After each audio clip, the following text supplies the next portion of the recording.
Saudara-saudaraku sekalian, sebangsa dan setanah air, seluruh rakyat Indonesia, kami, Lembaga Kedaulatan Rakyat Indonesia, atas nama seluruh rakyat Indonesia, menyampaikan kajian yang bersumber dari Al-Quran, Surah Yusuf ayat 2, yang terjemahan bahasa Indonesianya berbunyi, sesungguhnya kami menurunkan berupa Al-Quran dengan berbahasa Arab agar kamu mengerti.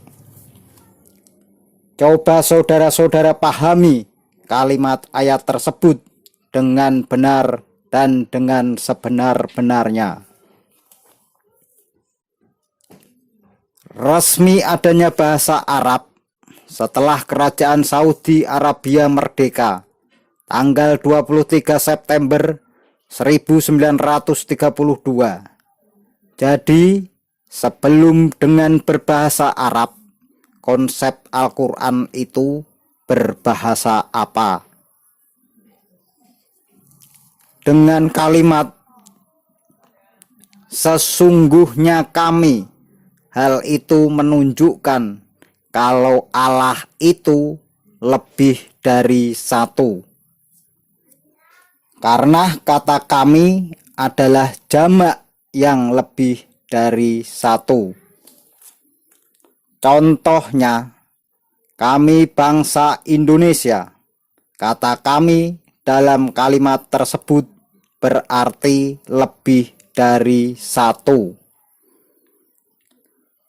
Kami sekeluarga, berarti kata kami dalam kalimat tersebut maknanya juga lebih dari satu.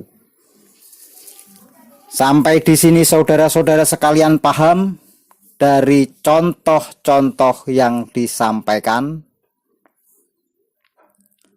Padahal catatan sejarah sebelum bahasa Arab diresmikan sebagai bahasa resmi Kerajaan Saudi Arabia, Jazirah Arab menggunakan bahasa campuran yang disebut bahasa Semit, dan bangsa Arab sendiri juga bangsa Semit sebagai bangsa campuran. Kerajaan Saudi Arabia dimerdekakan oleh Ibnu Saud atas prakarsa Belanda, Inggris, dan Perancis.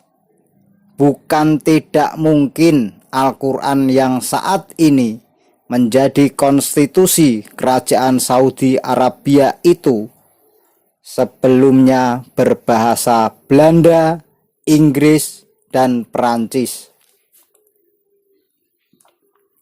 Faktanya, konsep atau mushaf Al-Quran ada di Birmingham, Inggris, ada di Museum Perpustakaan Paris di Perancis, dan ada di Museum Perpustakaan Belanda, baik di Den Haag atau Leiden.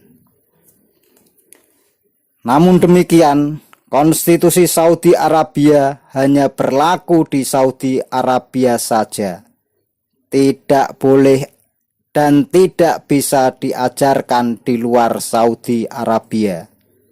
Karena jika konstitusi Saudi Arabia tersebut diajarkan dan dipaksakan di negara lain adalah pelanggaran dan kejahatan konstitusi terhadap negara lain yang termasuk dalam kategori kejahatan internasional yang Saudi Arabia akan tersanksi sebagai agresor. Jadi, kesimpulan ayat tersebut di atas adalah bagian dari konstitusi Saudi Arabia yang tidak bisa diterapkan di negara Indonesia. Indonesia dengan konstitusi Indonesia, yang jelas-jelas konstitusi Indonesia berdasar dari Pancasila, yang di dalamnya ada ketuhanan yang Maha Esa, bukan kealahan. Lagi pula, Pancasila tidak rasis mengkafir-kafirkan manusia lain, dan tidak menajis-najiskan makhluk Tuhan yang lain. Selamat merenung saudara-saudaraku sebangsa dan setanah air, seluruh rakyat Indonesia. Kita bangsa Indonesia adalah bangsa yang menjadi arah pandang bangsa di seluruh dunia, yang diharapkan untuk mampu membongkar segala tabir pembodohan dan pembohongan yang bersembunyi mengatasnamakan agama berdalih Tuhan. Semua harus kita bongkar agar dunia selamat dari pembodohan dan pembohongan.